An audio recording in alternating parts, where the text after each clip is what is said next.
Hi folks, how you doing? Welcome to Pure Baws presents the week of Arthurlie. It's Wednesday night. Arthurlie have their second training session on the build up to the West of Scotland Premier Division opener versus Cumnock on Saturday. I'm going to take a drive round to Dunterley Park right now and we're going to pick up the gaffer. So mate, thanks very much for agreeing to do this with me. No, it's an absolute pleasure, mate. So, first of all, before we chat about the new season, let's talk about 22-23. I think yourself and Derek came in off the back of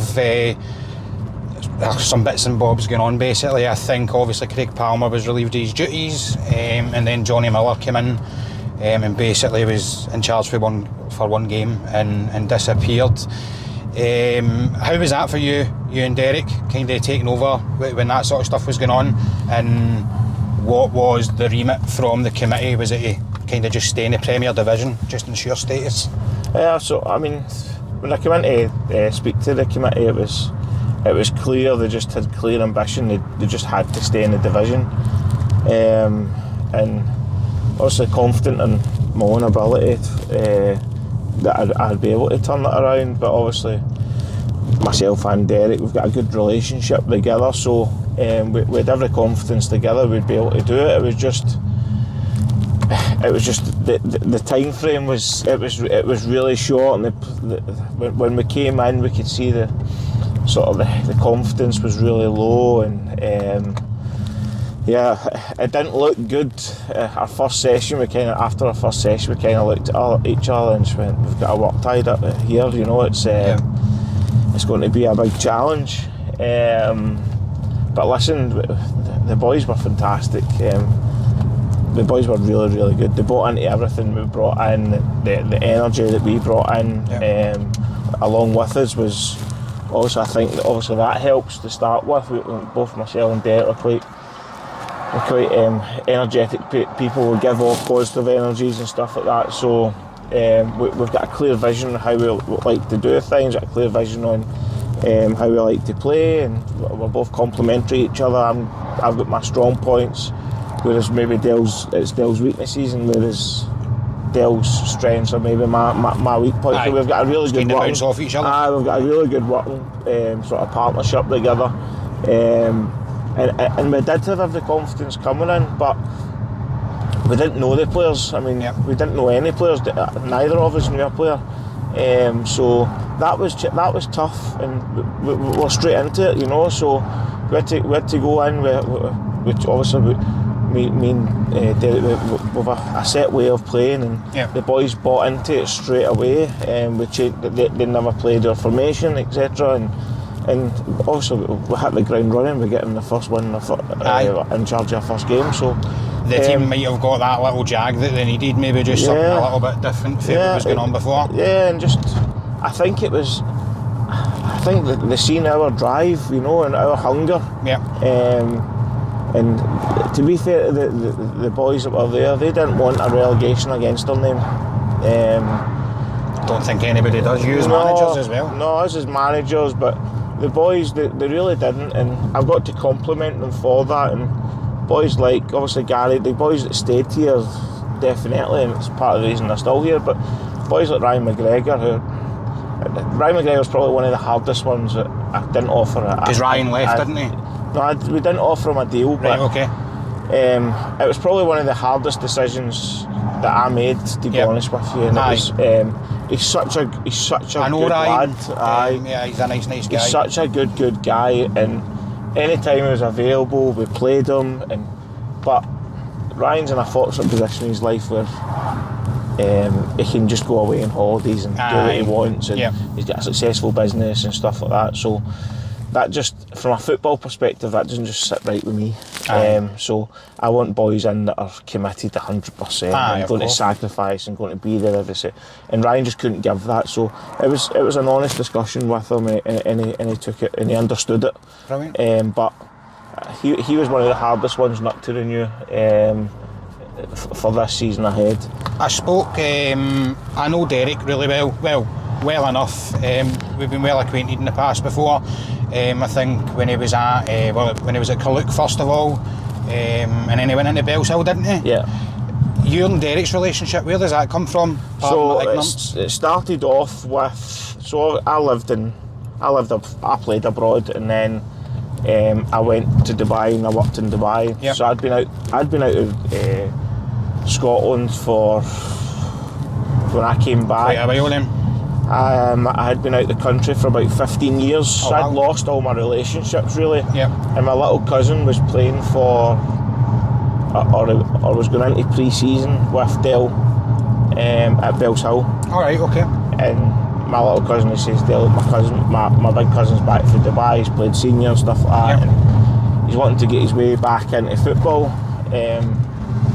And Dell said, well, why don't you get him in and whatever else. I think Dell thought maybe I could still play, but I snapped my ACL twice, I couldn't play football anymore. But, so Dale had a vision for you getting in and playing for Bells Hill? I think that was in his mind. Yep. But I couldn't play. But Donny Wilson can do it, anybody can do it, mate. But I'd been managing out in Dubai, so I'd managed 2 teams out in Dubai, and was quite successful out in Dubai. Nice. Managing at a good level. I had players like Christian Wilhelmsen, who's played in two World Cups, played with Henrik Larsson, played for Roma. I'm 100% sure I used to sign him in Football Manager. I probably did, I swear. Morel Radoy as well, the ex-Romania manager, he played for me out in Dubai as well. Class. So we're a real good team out there. But anyway, that's where the journey started with Dell, and then the Vale Clyde job came up, and spoke about the Vale Clyde approached me about it and whatever, because I knew some of the committee there, asked if I'd be interested, and then we parted ways. I went to Vale Clyde, Dale stayed on at Bells Hill. Because I wanted to be my own manager at the end of the day. That would make sense on my part, given when I was doing a wee bit of digging, trying to find out a bit more about you. Because having followed junior football, kind of most of my or certainly my latter teens and kind of the rest of my sort of footballing time, the name Colin Reilly never really popped up, and it was annoying me slightly, because if I'm one of the guys that if I don't know something or don't know anybody in the game that I love, then I'm like, right, I really need to find out. So that kind of makes sense. So I played senior in South Africa. Oh, did you? I played Premier League in South Africa. That's really cool. See, I mean, Google never pulled up anything like that. No, that's the problem. Just going to Wikipedia, mate, you'd have seen it. So, obviously preparations for 23-24 well underway. You host Cumnock in your first match in the new Premier Division season. How has pre-season been for the team? Pre-season's been very good, but it's not been without its difficulties. Yep. The boys came in really, really in good condition. We gave them, listen, I'm big on fitness. I'm big on if the boys are fit enough, you enjoy your football more. So the first and foremost was to make sure that the fitness levels at the right levels before we started playing football. Now I've seen teams playing, everyone's got their own ideas. I've seen teams playing games in their first week, and for me, I don't like it. I think the right thing's probably 3 or 4 sessions. I don't think boys are ready for getting straight into games. I think it's how muscle injuries not. But anyway, so listen, they had a right good few sessions. Fitness levels are really high just now, but we're faced with an injury crisis a wee bit. Michael McKinvey's broke his cheekbone. I heard. Also, Antsi's a long-term concussion. Anson's fractured his ankle. Jordan Lazen's suspended because it's sent off in the tournament. And Gary Carroll broke his ribs on Saturday. Michael McNeil's away on holiday. So we're facing a wee bit of crisis for the weekend. But listen, we have built a very strong squad. So as I spoke to the squad on Monday, it's time to stand up and be counted, even if we are a bit short on bodies and stuff like that. Everyone needs to stand up and be counted. We've got a right good squad. If it wasn't then I'd be worried. But I'm not worried. I'm going into the game confident in the boys that we've got available, and let's see how we go on. But yeah, I couldn't be happier. We've made some really strong signings. We've strengthened the squad. It's been a complete rebuild, but hopefully we've got the balance right. I think at this time in the season, especially with such an early start. Is it an early? Yeah, probably is quite an early start, given that a lot of players have kids and things like that they'll be going on holidays and stuff. I was in it obviously St Cadoc's, you might know that. And, the fella that you're coming up against on Saturday, John Doyle, had very much a similar situation in their opener, in St Cadoc's opener last season, where I think there was eight first team players. So I think you're spot on in what you're saying. You know, you've got a squad for a reason. If you know you're going to have boys out, then other players really need to step up, don't they? Yeah, absolutely. I mean, we've got a strong squad. I mean, we're still in a place where we don't actually know what our strongest starting 11 is, because it has been a complete rebuild. Everyone's fighting for their place, and we've got confidence in everybody that's in the squad. So we're excited for the season ahead, and once all these boys start getting back, then obviously we'll have a much deeper squad. But right now we're a bit thin. But listen, we take each game as it comes. Just now it's 4 games in a couple of days, so we'll just need to manage it the best we can. I think, like, kind of on what you said, it's your first full summer as a management team. Do you think that's given you enough time to kind of put your own stamp on the squad, bringing in your own type of player, passing on to the players how you want them to play on a Saturday? Yeah, definitely. I mean, I'm also, the boys that we retained know the style that we play, and they know the standards that we set. Gary Carroll, also being the captain for last year, he knows the standards that we set, that I set, and it's up to him. And then also we brought in Sparky and Anson. Incredible signing. Absolutely excellent signing for that. And it's up to them, and that's why I maintain that I set the standards. They drive the standards, up to everyone else to meet the standards. So I put quite a bit of responsibility on the senior players for them to make sure that they drive the standards and meet the standards that I expect. And if they don't, then they quickly find out. You need that, don't you? Because there's only so much you can relate to a player. That's it. And we've got such a small time together as well. So, I mean, I'm usually in for 6 o'clock on a training night. I make sure all the boys come into the changing room for 7 o'clock. We spend a wee bit of time together beforehand, where it's getting a cup of tea, a biscuit, having chats in between. But you've got that limited time with each other, that your message has to be clear, it has to be consistent. And then your senior players, then it's up to them to make sure, even in sessions and we pass and drill, that they keep going, they keep those standards going. So I mean, I think we've had a great start. I think we've had a good pre-season. I think the timeline's good. The squad knows what we want. They know our goals. They know our objectives for the season. So the message has been clear since the start. You mentioned Ryan McGregor previously. Quite a lot of bodies have left the club as well. Probably most notably Dale Simeon. A big loss for the team. Are you confident that you've filled the gap that obviously Dale's goals for last year? Dale's a fantastic player, there's no doubt about it. But I think Dale needed a change, and we, as Arthurlie, needed a change. We needed to, let's say, I think the club needed to find a new hero. And listen, Dale's carried that burden on his shoulders for a wee while. He's a fantastic player, he's a great lad. I couldn't speak a bad word about him.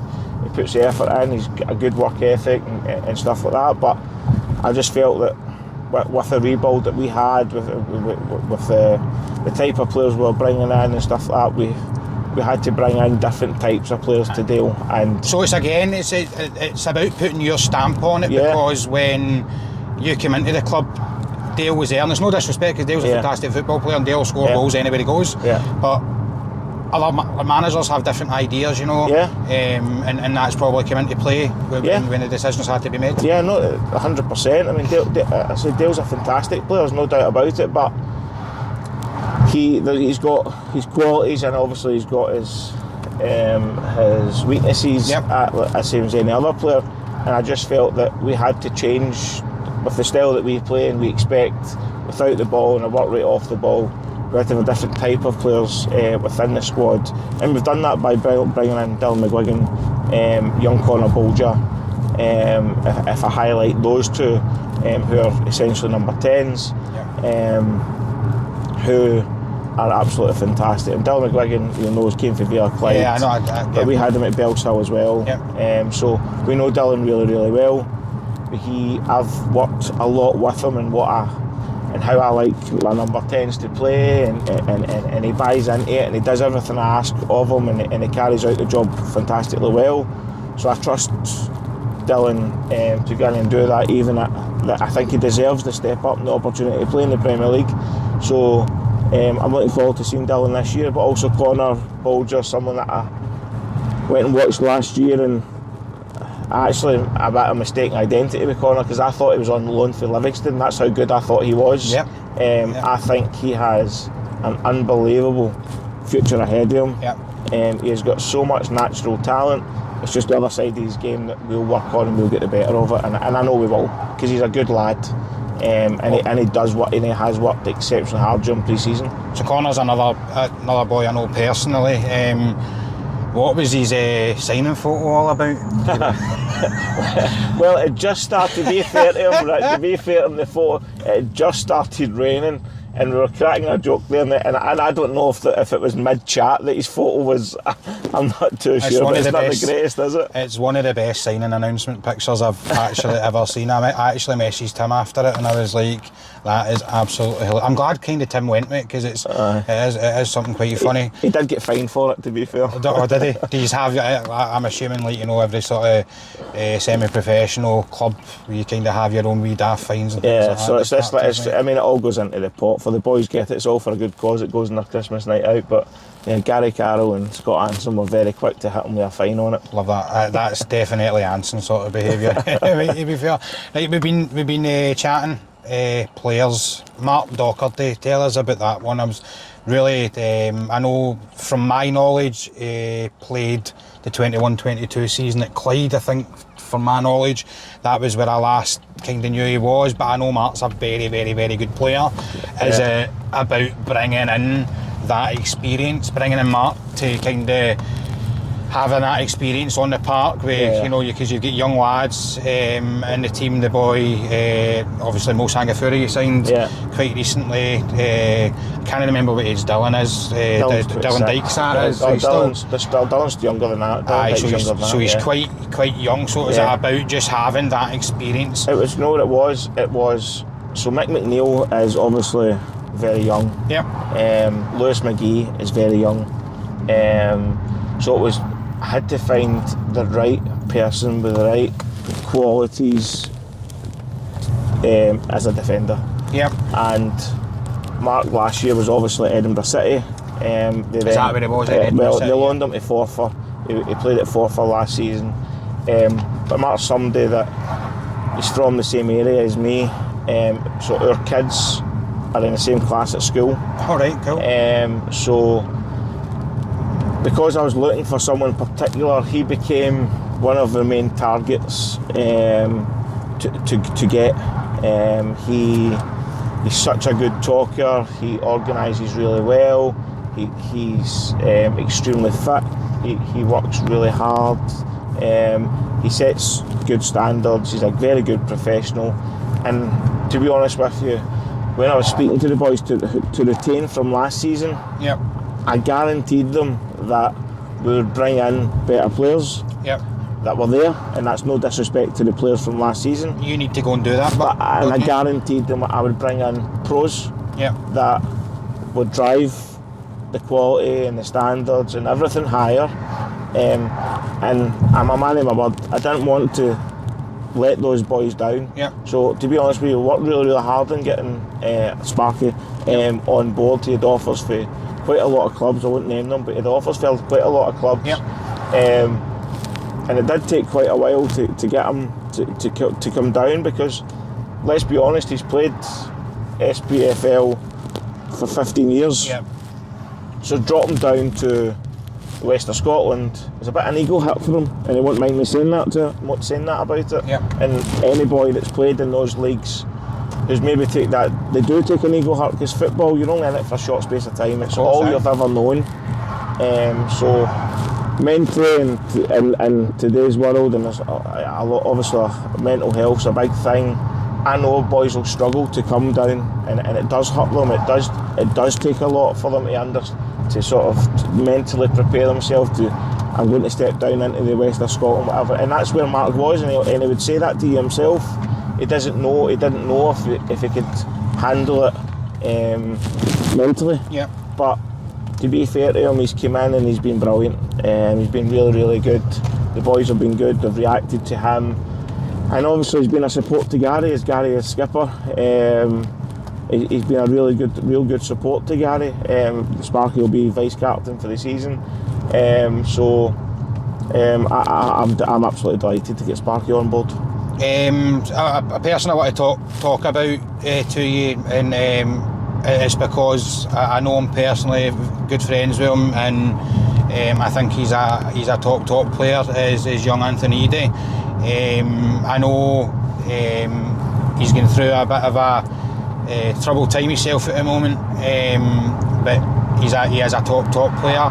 When you made the decision to sign Ants, what was the thinking around that? Is that kind of bolster your midfield? Yeah, so Ants is somebody that I've known since Vere Clyde, and not personally, but when he was at Peter's Hill. So they were in obviously our conference, and I went in at the end of the conference season where I think there was 10 games to go in the conference when I took over at Vere Clyde, and we still had Peter's Hill to play, and we played them at the Vale, and Ants just absolutely bossed it. He was head and shoulders above every single person on the park, and that's no disrespect to anyone else. But he was so good. He was so, his intelligence, when his right back went, he knew to cover there, or if he felt the ball was going up and there was no one up attacking strikers, he was up attacking them and joining in. And so I felt that he's somebody that I've got a book in there with players that really impressed me, and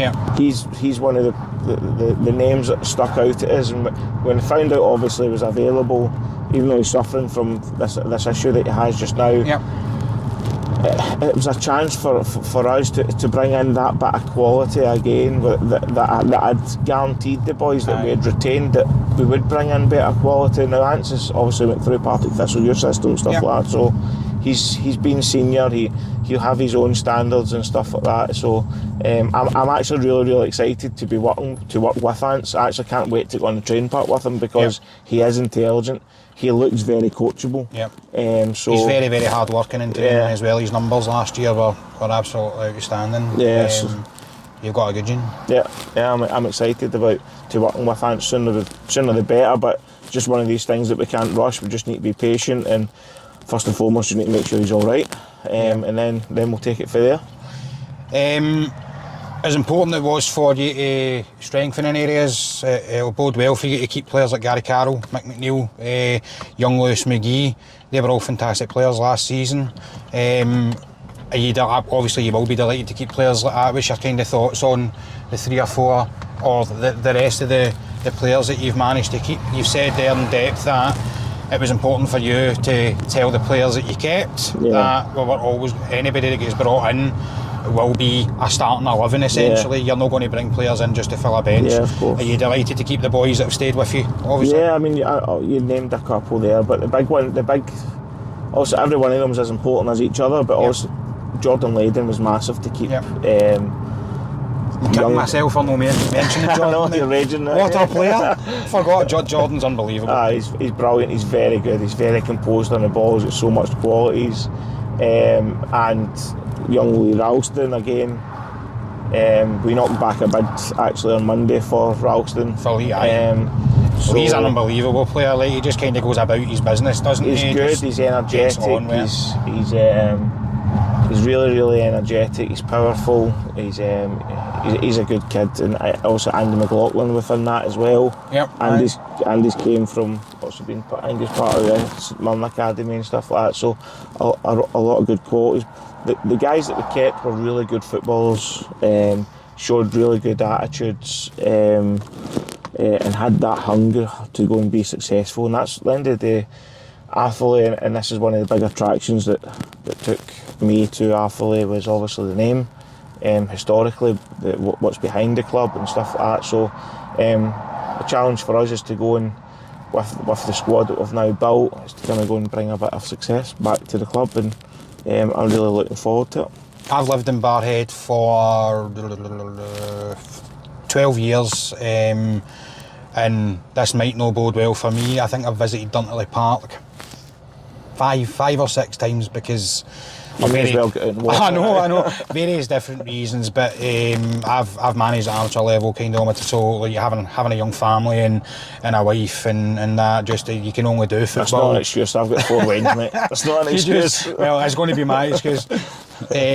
So I've definitely not got to Dunterley enough, but I know enough about the junior game to know, in my opinion, Arthurlie probably is a sleeping giant. Every manager wants to win leagues, every manager wants to win trophies. Colin, how will you judge success this season, mate? This season will be, as long as we're moving forward. Rome wasn't built in a day. We know that we have to be patient. Success doesn't just happen. You need to work hard for it, first and foremost. You need to make sure that you're all in it together. We're a new team,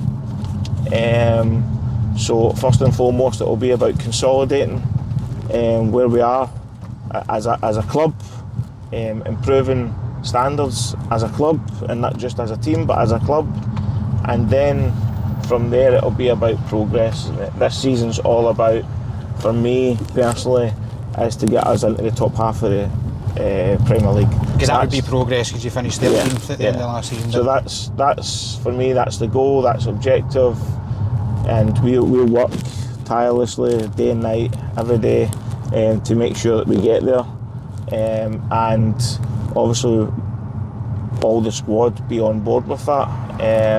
Make sure that everyone stays on the journey, nobody jumps off, and we work together, we all pull in the one direction.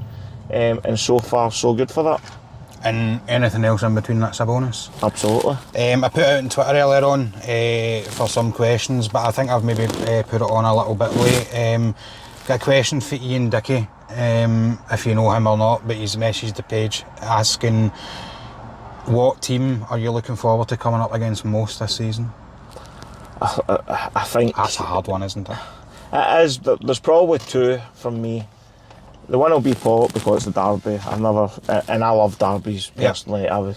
As with Dundee United, went through the youth ranks at Dundee United, so the Dundee derby for me was massive. Yep. Playing in the derby and stuff like that. So that derby will be big for me. But another big one for me personally will be the Darvel game, and that's simply a personal note because the assistant manager there, Davy Winters, is somebody that I went through Dundee United with. Yep. So it'll be nice to be up against somebody that I know personally, and someone that we knew each other since we were 10-year-old until we were 22 or something. We went through full time and that together. So that's probably that, and the Darvel and the Port game's probably the 2 that I'm most looking forward to this season. I'm going to put a spanner in the works and call the Nielsen guys will probably do me in for this, but the new East Renfrewshire derby essentially would be against St Cadoc's. I think, if I remember rightly, we played a friendly here last year. It was an 11 o'clock kick-off and it was actually a really competitive game. Are you looking forward to playing St Cadoc's as well? St Cadoc's will be a good test, because obviously they've got a lot of... They've brought players down, let's say, if we want to say that, from the Lowland League. It'll be a good test. It'll be a good challenge. I know one of their players through a mutual friend, and he says that the manager is ridiculously good in terms of his knowledge, I would agree with that, awareness and stuff like that of the game. So, and that's something that I'll look forward to as my challenging myself against, obviously, someone like that. So he's a very young and hungry manager. He's really geeky about football. It was one of the things that I was impressed with when he first came into St Cadoc's. One final thing, Liam Collo said, are you going to do the Neil Lennon celebration? I responded on Twitter. I've already done it. I've completed that. I ran the full line when we scored the winner against Colin and Rangers. Class. Colin, thanks very much, mate. Thanks very much. Appreciate that, bud. Thank you.